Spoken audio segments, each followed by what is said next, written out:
Well, howdy folks, and welcome back to Crazy Cat Fishing. This is Stacy. Thank you for coming and watching this. Thank you for all the subscribers. If you haven't subscribed, please subscribe. If you like this video, please hit the thumbs up, blah blah blah, all that good stuff. Today we're going to go over misconceptions of sliding sinkers. Sinkers that are designed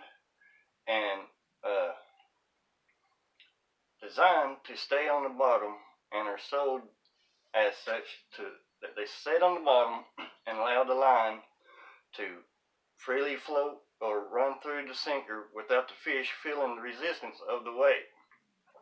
Well, I've came up with something. I heard or didn't hear it, but a thought went through my head. I've thought about this for a while.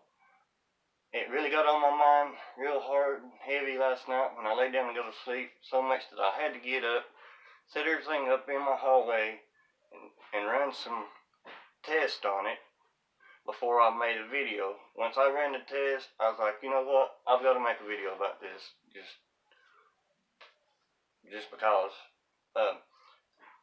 This is going to be in real time. There ain't going to be no cutting, no editing of this video, just so that nobody can say, well, I edited it, made it look this way, or did this, or did that. As you can tell, it's not going to be cut whatsoever. A matter of fact, some of the shots and everything is going to be a little bit of shakiness going on. I'm doing this by myself. But anyways, enough rambling. Let's get to it. Okay, here goes some shakiness, people. Sliding you over to the table. Let's get you to where you can see.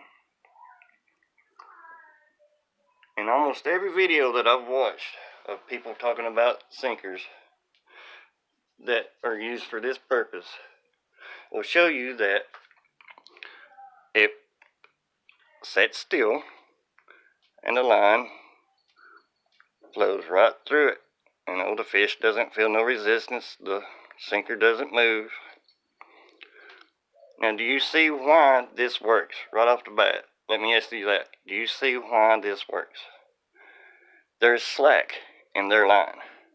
Now, my main line is actually on my pole, on my reel. It's connected. You can hear the bell dinging. Like I said, I pull this, no resistance to the sinker. Now, who fishes with a lot of slack in their line? Normally when you cast out and your sinker hits the bottom, you reel in all that slack so that you have a taut, straight line straight to your sinker, to your bait, so that when a fish hits, you see and feel the bite. Alright, let me reel in some of this slack so that it's real.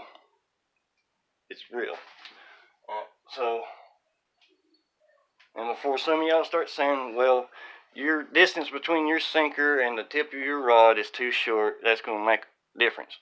No, it doesn't. I've had this out 20 feet away, and 10 feet, 5 feet, and this far. It doesn't matter the distance. The effect is still the same. Alright, so we're going to be a little bit more shaky going on for just a few seconds. Just hold on. Be patient with me. Alright. So, your main line, you've cast it out. There's no slack in your line, straight down to your sinker. Let me find the hook. It's kind of hard to do it looking through the camera. Alright. So, your bait's out here, it's floating, or it's on the bottom, it doesn't matter. When that fish grabs this, and he starts to pull, you see what just happened? That sinker moved. It's a 3-ounce no-roll sinker. It moved. Did any line come through that at all? No. Matter of fact, the rod actually pulls it back. Do you hear the bell dinging? Now, I'm going to now watch. That's all the movement I'm pulling on this. What is actually making the rod tip jingle and move like when you get nibbles is actually the weight of your sinker. That fish, as soon as he pulls on it, is getting resistance from that sinker. Let me back up so you can see. Okay. So now when he takes it, he's actually pulling it off the bottom, a whole 3 ounces. You can see I'm not moving very much, and it doesn't matter if I'm pulling up or pulling down. That line does not come through that sinker whatsoever. Straight up. Alright. Let's adjust this. Now, watch the tip of my rod. I'll try to be as sturdy as I can. Okay. The sinker is completely off the bottom now. The tip of your rod is barely moved. And he's got the full weight of that sinker on him. So, now, when he takes this and he takes off with it, trying to show the tip of the rod and the position of the sinker, the rod does not even start to bend until right there. And guess what? Your main line and your leader line is straight. That's the point where your rod starts bending. Any other time, it's the weight of the sinker itself causing your rod to move. Now,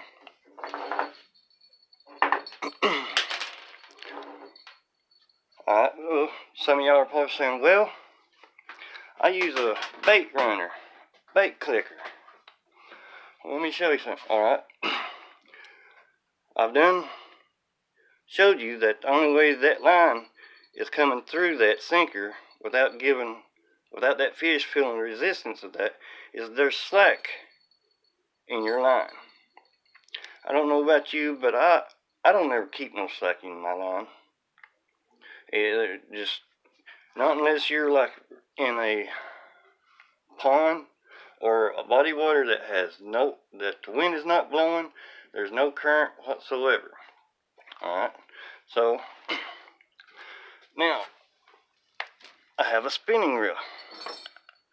Now I'm going to loosen my drag to the point where my spool is almost about to come off of my reel. Now watch.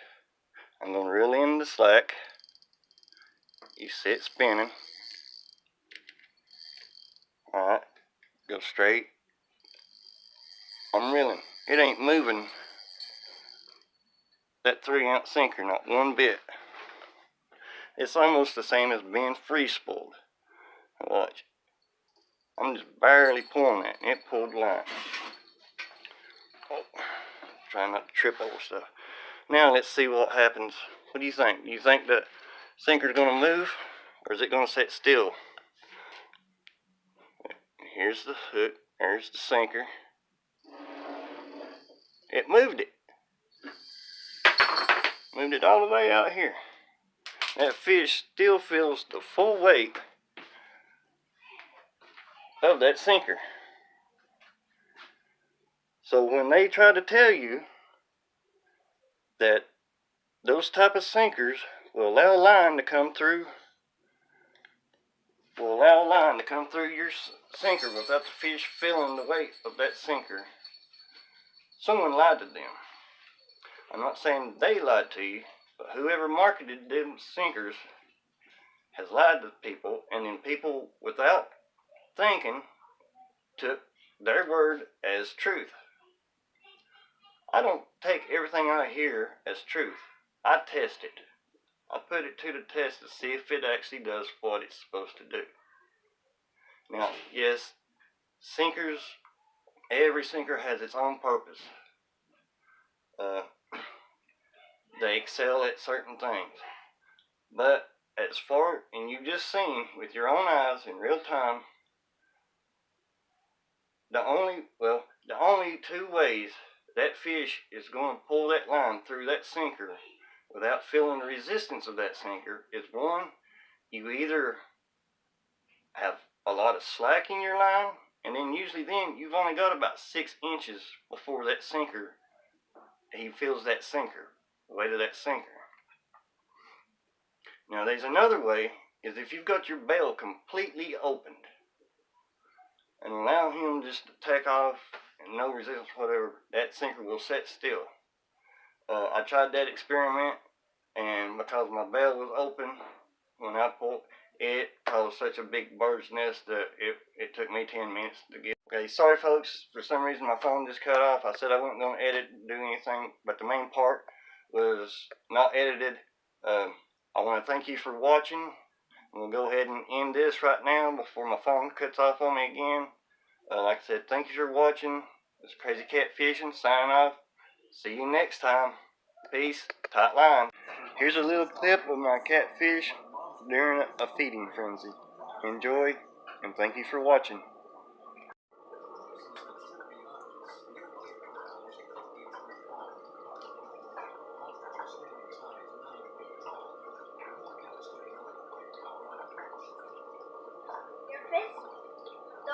Your catfish is going crazy.